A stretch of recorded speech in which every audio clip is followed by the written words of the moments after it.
curso, los seminarios de metaformación, que como sabéis, los hacemos desde septiembre a julio.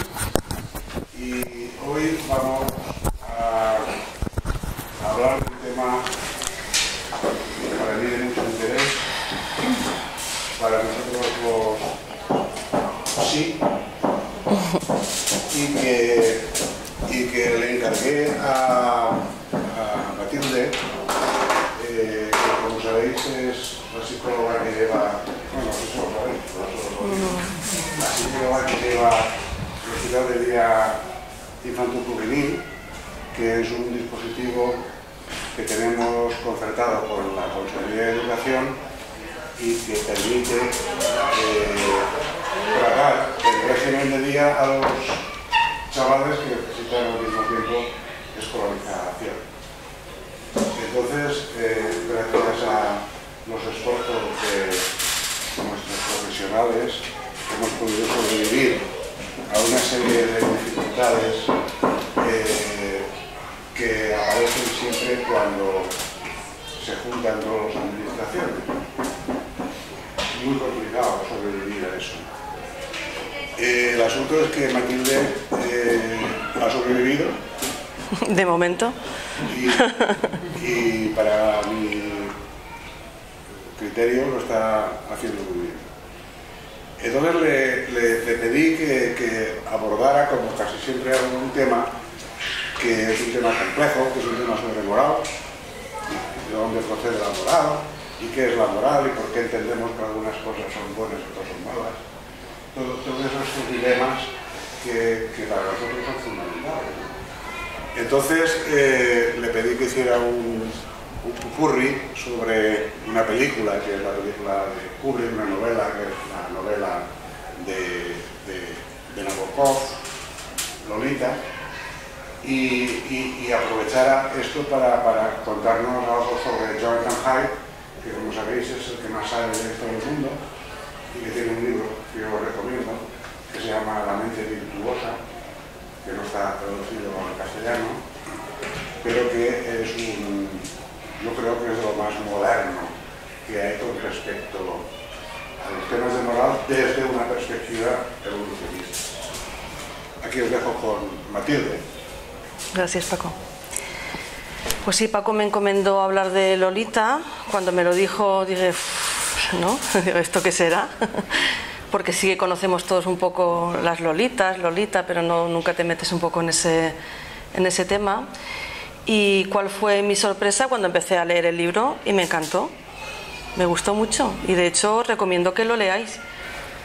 Hay dos películas que se han hecho a posteriori de ese libro, que eso ya si os lo queréis saltar no pasa nada, pero sin embargo el libro está muy bien, es mucho más interesante de lo que yo podía imaginar. Ahora os iré contando, porque la idea es contar un poco el libro, las pelis y el argumento y enlazarlo con todos estos temas de moral, porque habla de moral el libro. Bueno, no habla de moral, pero nos hace pensar mucho. Paco me propuso este título y yo no podía resistirme a poner algo más, así que añadí un subtítulo que ya iremos viendo porque está ahí escrito. Bueno, para empezar, esto es el esquema del principio para que sepáis lo que voy a contar, pero me ha llamado la atención sobre todo que este que veis ahí en la pantalla es el señor Vladimir Nabokov, que resulta que es un gran aficionado, además del ajedrez, a cazar mariposas. Y he encontrado diferentes fotos de este hombre cazando mariposas en blanco y negro, en color, y me ha llamado mucho la atención, ¿no? Buscando información sobre el tema de Lolita, he encontrado todas estas cosas, ¿no?, que os he escrito aquí. Pues el término Lolita es cómo se utiliza, una cosa que me ha llamado mucho la atención que es la moda Lolitas en Japón, que es una cosa muy curiosa y me ha gustado, ahora os enseñaré, y luego os voy a hablar un poco de la novela y de las pelis, como os he dicho.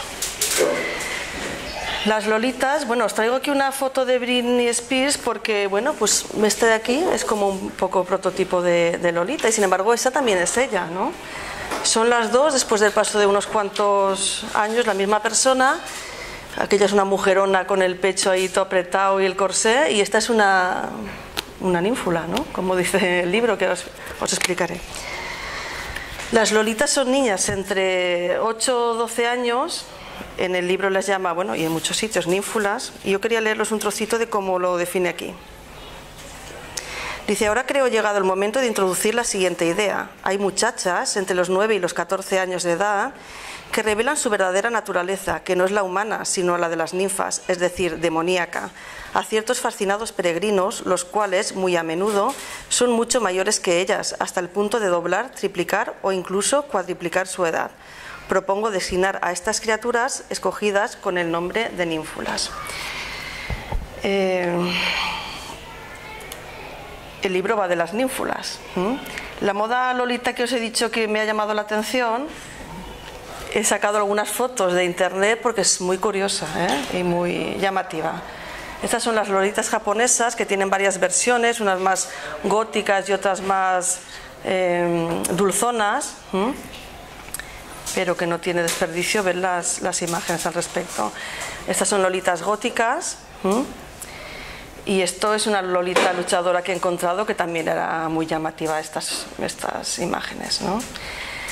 Entonces parece que hay también una forma de vivir, que es una forma de vivir lolita, que en realidad no es lucir sexy, sino tierna y elegante, y es una forma de vida pues muy de hacer las cosas de ama de casa, ¿no? De planchar, de coser, de hacer pasteles al horno y todo eso.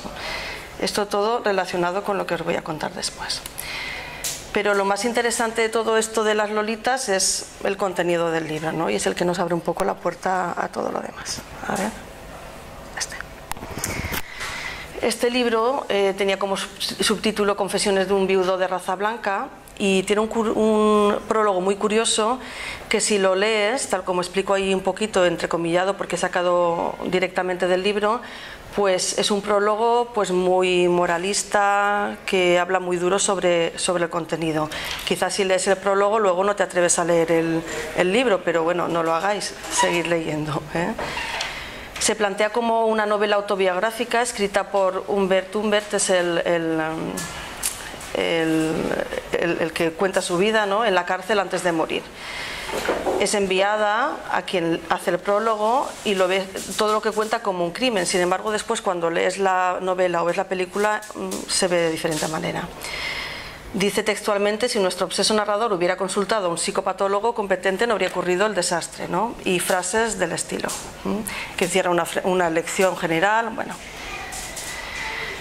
es una historia que quizá muchos conozcáis, pero por si acaso yo la repaso. Es una historia de un adulto europeo que se traslada a América, un profesor de, no recuerdo, de lenguas, ¿no?, de literatura, sí, 40 y tantos, que llega a un pueblo, reside en una habitación alquilada en una casa de una señora viuda joven y su niña de 12 años, ¿no?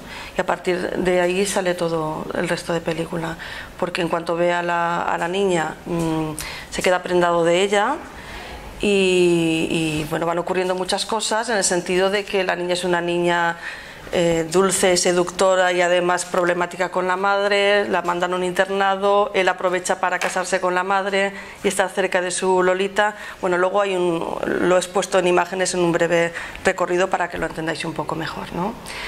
La cuestión es que este señor se enamora locamente de la niña y el libro va contando todo este relato desde su experiencia más íntima, porque lo cuenta él.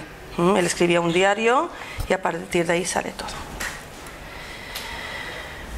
Lo que os contaba antes, a pesar de que parece que va a ser una cuestión muy moralizante, cuando se lee es todo lo contrario y puedes llegar a entender la perspectiva de Humbert. Esta es la carátula de la película de Kubrick, porque se hicieron dos películas, al menos que yo sepa, una por Kubrick y la otra por Adrian Lyne. Y bueno, aquí está el adulto pintándole las uñas a la niña, ¿no? Es una imagen un poco que representa la relación entre ellos dos. La película de Lyne, que me gustó más que la otra, pero menos que el libro. A ver si esto entra. Aquí está. Es mucho... ahora es cuando no puedo entrar.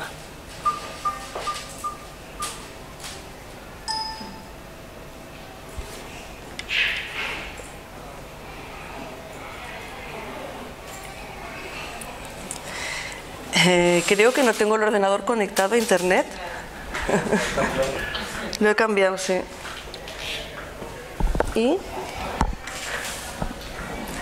¿Y el cable? Sí. Pero no sé, contraseña. No, pero me interesa el método. Si le picas ahí, a lo mejor puedes aceptar que pinche ahí en la red. He pinchado. Ahora. Luis Hospital.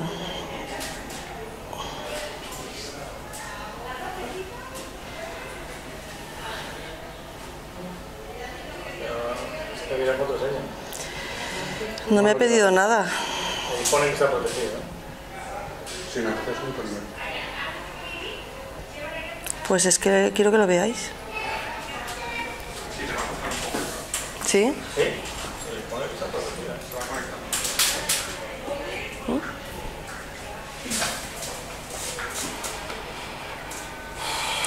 Bueno, lo que quería que vierais era un resumen de la película en imágenes, ¿eh? A ver si entra. Y mientras os voy contando.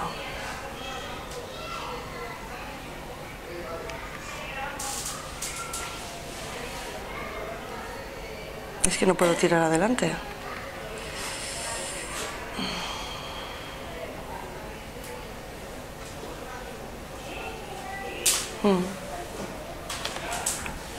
Parece que sí.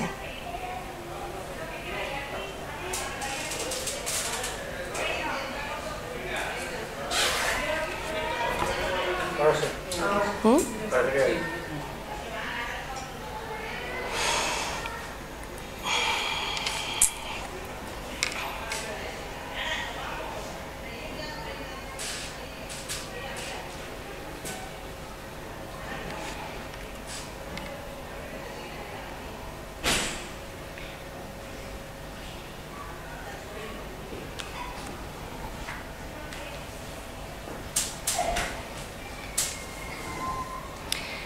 Creo que es muy interesante el tráiler de la película que os traigo porque insiste de nuevo en la imagen de este hombre no como simplemente un depravado, ¿no? Que es lo que podíamos intuir al principio, de saber el tema, de qué se trata.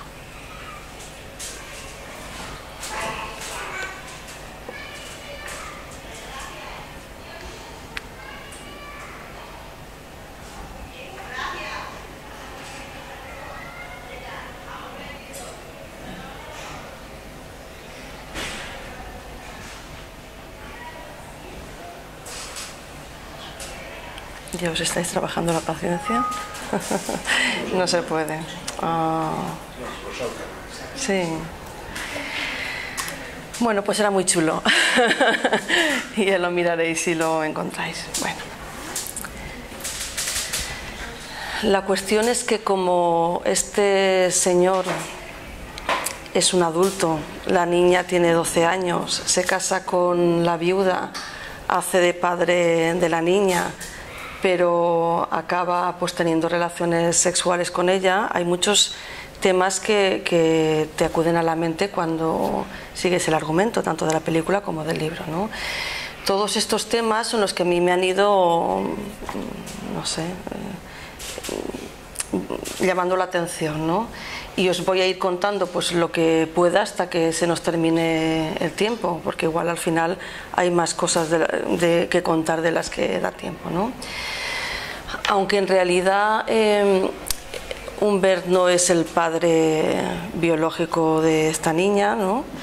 Pues una de las primeras cosas en las que yo pensé fue en el tabú del incesto, que es uno de los tabús más, ¿no?, que más tenemos ahí arraigados. Y de ahí unos cuantos temas muy interesantes que os voy a contar, ¿eh? Me parece muy interesante respecto al tabú del incesto que hay muchos estudios y hay mucha información respecto a que tanto en el tema de abusos sexuales como en el del maltrato físico a menores, tanto niños como niñas, no solo el caso de las lolitas, hay entre un 100 y 100 veces más posibilidad de ser maltratado un niño por su padrastro que por su padre biológico o madre, ¿eh? Si digo padres, son padres y madres, que el castellano es así. No voy a estar todo el rato diciendo padres, madres, hijos, hijas, que eso no es ni funcional ni real, ¿vale? Entonces, esto es un hecho que está avalado en muchos datos y que, claro, es muy preocupante, yo pienso, incluso en casos de abuso sexual y de homicidio, ¿no? Como por ejemplo, ¿has sucedido esta semana? El caso de esta semana, sí, yo quería hablar de él porque además respecto a este caso yo he tenido unas sensaciones así muy curiosas, ¿no? que me han llamado la atención a mí misma. Escuché la noticia, no sé si eso fue el lunes o martes, en un telediario de esos cortos, y una pobre niña de 12 años yendo de casa del padre a la madre, que estaban separados, que se llevaban bien, que solo había 100 metros de distancia. Y entonces el problema era que los niños no podían ir sueltos por la calle, porque ya ves tú, dejarlo suelto. A mí me preocupó mucho porque, entre otras cosas, yo tengo una hija de 12 años, algunos lo sabéis, y claro, dejarla suelta por la calle con este panorama. El día siguiente imputaron a la madre y me alegré. Es curioso, pero me alegré, porque entonces pensé, pues entonces mi hija está a salvo, porque yo no la voy a tocar. Pero fue curioso, ¿no? Eso fue mi pensamiento de, que ve, vale, es su madre, pues mira, la ha matado, ella sabrá, pero la mía no, yo no la voy a matar. Pero es que claro, luego sigue la historia y estaban los dos padres metidos en el ajo. Y entonces empecé a preocuparme. Pero cuando dijeron que los padres eran padres adoptivos, se me cayó el mundo al suelo. Es atroz que uno adopte a un niño y luego se lo cargue. Eso es un crimen atroz. Y para mí peor que si fuera tuyo el niño. Entonces, aquí entramos en la parte de los dilemas morales, ¿no? ¿Es peor que si es tuyo el niño o no? ¿Tú qué dices, Ginés? Que me miras. La cuestión es que para mí sí lo es. Y yo me sentí aliviada porque a mi niña sus padres no la van a matar. Seguro. Y ese es un caso, pues sí. Claro, es mía. Bueno, y si fuera adoptada tampoco. Ya, pero se explica mejor si es adoptada que si, sí, como acabas de decir. Exacto. Ese es un claro ejemplo y además muy actual de estos días. Y se explica porque desde las teorías desde la psicología evolucionista, pues hay muchos estudiosos que nos están contando por qué ocurre esto, ¿no? Se explica sobre todo porque el infanticidio, bueno, ellos cuentan que el infanticidio en el mundo animal es bastante habitual. ¿Habitual por qué? Pues porque si una hembra tiene ya sus crías y acude otro macho, pues al macho no le interesa que esta mujer, no, que esta hembra vaya criando las crías anteriores, sino que sea su propia prole, ¿no? E incluso en primates está descrito que se cargan a los anteriores, eliminan la faena que tiene la hembra y además normalmente eso hace que se acelere el proceso para estar accesiva a nuevas relaciones sexuales, ¿no? Entonces eso está muy descrito en el reino animal, pero parece que en los humanos nos pasa igual o parecido. Ha habido muchos estudios realizados con parejas de padres biológicos, padre biológico con madre no biológica, bueno, todas las opciones, ¿no? que son unas cuantas, y los datos son muy curiosos. Los datos son muy curiosos porque además parece que en humanos, como no se puede hacer, entre comillas, lo de llegar a una familia nueva con hijos de tu esposa o de tu esposo nuevo y matarlos, lo que sí que se describe y lo que sí que se observa es que se les procuran menos cuidados, se les atiende menos y se les maltrata más. Tanto es así que incluso se ha descrito que niños que están solos con un padre o una madre, tanto si es biológico como si no lo son, pero asumen la crianza, tienen menos accidentes cuando son pequeños que niños que están con su papá o mamá biológicos y una pareja no biológica, porque la explicación que dan es que, claro, la biológica espera que el otro también cuide y el niño al final queda fuera del cuidado de los dos y ocurren más accidentes y más maltratos, ¿vale? Y es muy llamativo porque parece que lo que hacemos los humanos es que nos implicamos en la relación, ¿no? En el cuidado de los niños, pero solo lo suficiente, lo mínimo, muchos, para tener esa estabilidad con la pareja que suponga que la pareja sea accesible sexualmente y poder cohabitar, ¿no? Esa es la explicación que se da desde la psicología evolucionista.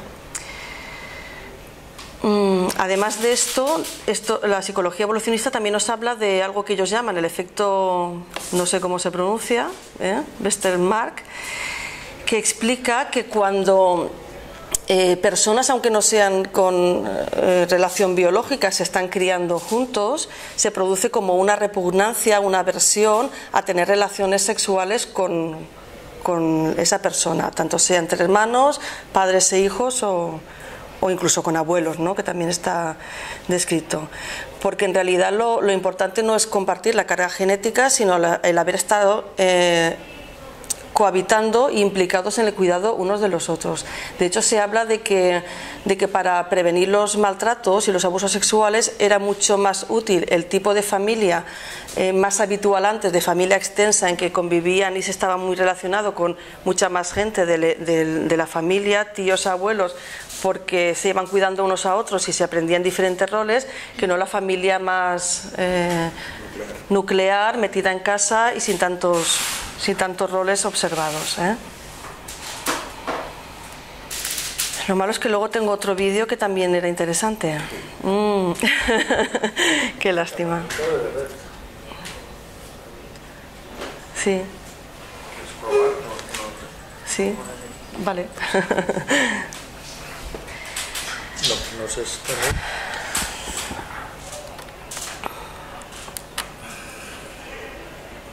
está roto este. Mira, a ver si hay... Bueno, ahora cuando llega, sí, ahora cuando llegue. Vale.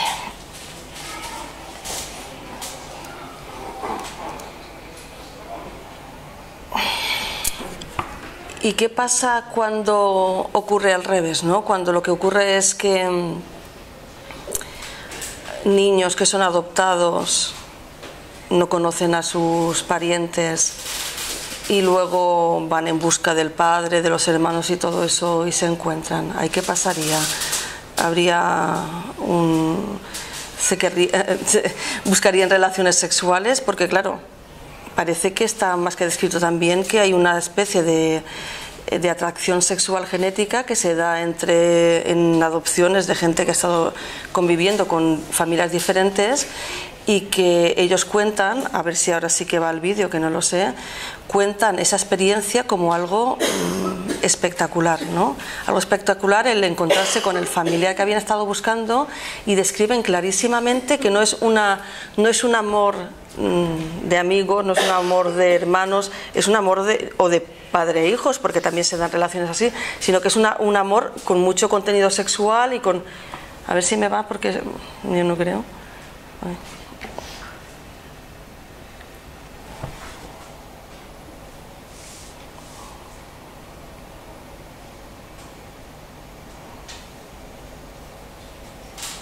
Onda, sí que va. Muchas gracias, caballero.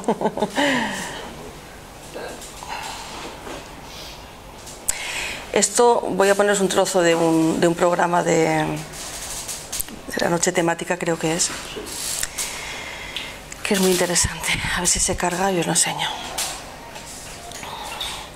Y claro, cuando pensamos en dos personas que, aunque hayan vivido lejos, son incluso gemelos y se convierten en pareja y tienen relaciones sexuales y tienen hijos, no sé cómo os suena todo eso a vosotros, ¿no? ¿Ya o qué? Vale.